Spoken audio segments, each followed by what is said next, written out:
नितीन चंद्रकांत देसाई आणि कला म्हणजे एक अव्यक्त संवाद. त्यांची कला ही केवळ दृश्य सौंदर्यापुरती मर्यादित नव्हती, तर ती भावनांचा, संस्कृतीचा आणि इतिहासाचा जिवंत अनुभव देणारी होती.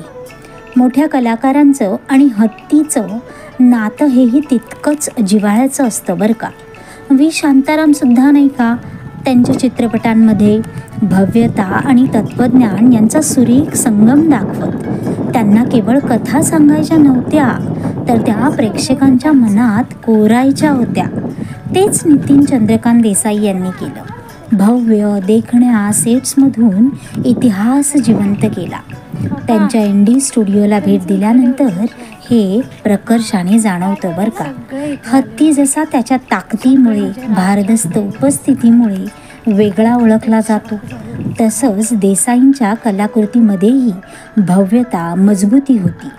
हा दृष्टिकोन आणि त्यांच्या कलाकृतींचं भव्य स्वरूप यामध्ये अनोखं नातं होतं.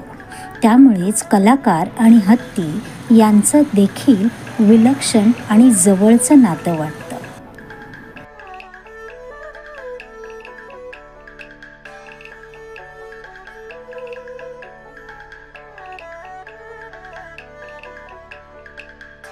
भव्य राजवाडे, शस्त्रफाटा यांसारखे दृश्य जशीच्या तशी उभं करणं आणि त्यांचा वापर, प्रभावी वापर चित्रपटांमध्ये करणं, यामागे अफाट सृजनशीलता, संयम आणि व्यवस्थापन कौशल्य दडलेलं असतं.